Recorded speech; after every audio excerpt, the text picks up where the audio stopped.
दोस्तों the national dialogues में आपका स्वागत है। मैं हूं शशांक भट्ट। आज की जो सबसे बड़ी खबर आ रही है वो आ रही है रशिया से। जिस प्रकार से रशिया की जो प्राइवेट आर्मी है वैगनर, उसके चीफ येवगेनी प्रिगोजिन ने वहां पे तख्ता पलट की ये कोशिश करी, परंतु वो सफल नहीं हो सके। इसके अंदर जो रूस के राष्ट्रपति हैं व्लादिमीर पुतिन, उन्होंने इस पूरे जो तख्ता पलट का ये विद्रोह चल रहा था, इसको मात्र 12 घंटे के अंदर ही इसको खत्म कर दिया।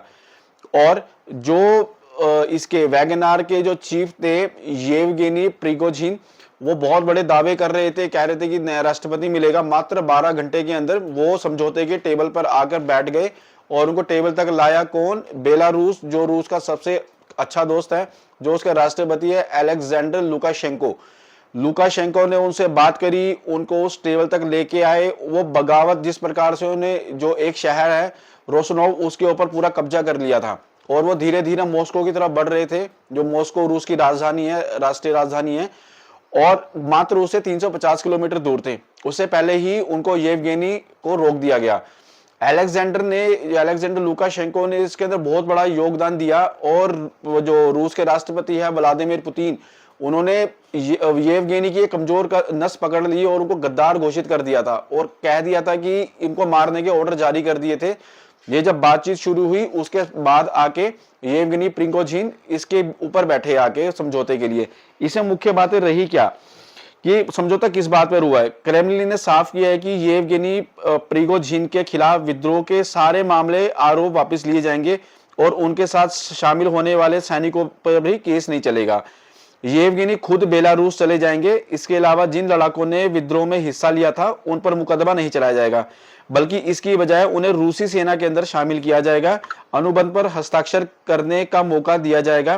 पुतिन 2 दशक से अधिक समय से वहां पे सत्ता के अंदर जमे हुए हैं, ये उसका मेन सबसे बड़ा कारण था। और इसका मुख्य कारण ये भी निकल के आया है कि जो येवगेनी थे, येवगेनी जिस प्रकार से समर्थन मिलता है, जब उन्होंने विद्रोह किया उसी समय व्लादिमीर पुतिन ने वहां की जो राष्ट्र है उसको संबोधन किया और उन्होंने एक इमोशनल, वो एक स्पीच थी जो उन्होंने अपने देश को, एक देशभक्ति के नाम की स्पीच दी, जिसके कारण रूस के जो लोग थे वो येवगेनी के साथ नहीं जुड़े और उनको पता लग गया था कि ये अकेले हैं। उसको समर्थन क्यों नहीं मिला येवगेनी को? उसका मुख्य कारण सबसे है, दरअसल पुतिन ने येवगेनी की कमजोर नस पकड़ ली थी। येवगेनी को रोस्तोव शहर में जिस तरह का समर्थन मिला, उससे उनका मनोबल और पुतिन की टेंशन बढ़ गई। वैगनार आगे बढ़ने लगी, लेकिन तब तक पुतिन ने राष्ट्र के नाम जो संबोधन दिया वो नागरिकों के भावुक अपील थी और येवगेनी को चेतावनी भी। पुतिन ने कहा कि येवगेनी ने विश्वासघात किया है और हमारी पीठ में छुरा घोंपा है। पुतिन ने अपना संवाद सीधा रूस की जनता से किया और कहा कि ऐसे लोगों को जवाब देने के लिए एक उठ जाए। ये तो उनकी अपील का भावनात्मक पक्ष था। इसके साथ उन्होंने सख्ती भी दिखाई। पुतिन ने कहा कि विद्रोह करने वालों के इरादे जैसे भी हो, लेकिन हम रूस की सेना उन्हें कुचल कर रख देंगी। इसके अलावा पुतिन ने मॉस्को में आतंकवाद विरोधी प्रावधानों को लागू कर दिया और टैंकों को सड़क पर उतार दिया।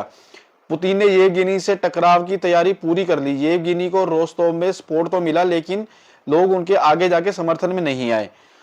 ये सबसे बड़ा कारण यही था, जो उनको वहां पे सपोर्ट नहीं मिला और सपोर्ट ना मिलने के कारण जो थे वो उनका जो एक उनको बातचीत के टेबल पे आना पड़ा। उनको पता था कि अगर मैं आगे इसको लेके जाता हूं तो मेरी मौत निश्चित है। अब जो वैगनार के चीफ हैं वो जाएंगे बेलारूस रहने के लिए। इससे समझ में क्या आता है? जिस प्रकार से रशिया, लेकिन इससे ये चीज भी समझ में आती है कि रूस के राष्ट्रपति व्लादिमीर पुतिन की जो एक पकड़ है वो शायद थोड़ी बहुत ढीली होती जा रही है वहां की जनता से। क्यों? क्योंकि वो जनता से दूर होते जा रहे हैं। वरना उनके खिलाफ विद्रोह करने का, चाहे ये विद्रोह दब गया लेकिन उठा तो सही, किसी ने हिम्मत तो करी। तो ये बहुत बड़ा, ये अपने आप में भी एक मुद्दा है रूस के लिए, जो व्लादिमीर पुतिन को बहुत चिंता दे रहा होगा। लेकिन उनके लिए एक राहत की बात ये है कि ये अब ये खत्म हो गया है और जो लड़ाके थे वैगनार के वो अपने कैंपों के अंदर वापस जा रहे हैं। तो जिस प्रकार से ये व्लादिमीर पुतिन ने इसको हैंडल किया वो बहुत काबिल तारीफ है। मात्र 12 घंटे के अंदर जो वो राष्ट्रपति बदलने की बात कर रहे थे वो समझौते के टेबल पर आ गए। मुख्य मुद्दा वैगनार को क्या है? वहां के जो रूस के रक्षा मंत्री हैं सरगेई शिंगो, उनसे मेर उनको दिक्कत है। दिक्कत क्या है कि जिस प्रकार से जो यूक्रेन और रूस का जो युद्ध चल रहा है, रूस का युद्ध बहुत लंबा खिंचता जा रहा है। उसके अंदर वैगनार के लड़ाके भी लड़ रहे हैं, चेचन्य के भी लड़ाके उसके अंदर लड़ रहे हैं। तो उनको इस चीज से अब बहुत प्रॉब्लम होने लगी है कि जिस प्रकार से इंजरी हो रही है, जिस प्रकार से कैजुअलिटीज हो रही है वैगनार के सैनिकों की, वो सिर्फ उसका एक कारण है जो रूस के रक्षा मंत्री हैं। तो उन्होंने उनको हटाने की, जो एक समझौता हुआ है उनको हटाने की मांग हुई है, पहला। और दूसरा हुआ है जो वैगनार के लड़ाके हैं उनको रशियन सेना के अंदर भर्ती कराया जाएगा, जिसके ऊपर व्लादिमीर पुतिन रूस के राष्ट्रपति ने हामी भर दी है। तो ये एक बहुत बड़ा मुद्दा था अंतर्राष्ट्रीय स्तर का। आज के विषय में इतना ही, कल दोबारा किसी नए विषय पर मिलेंगे इसी समय, तब तक के लिए जय हिंद जय भारत।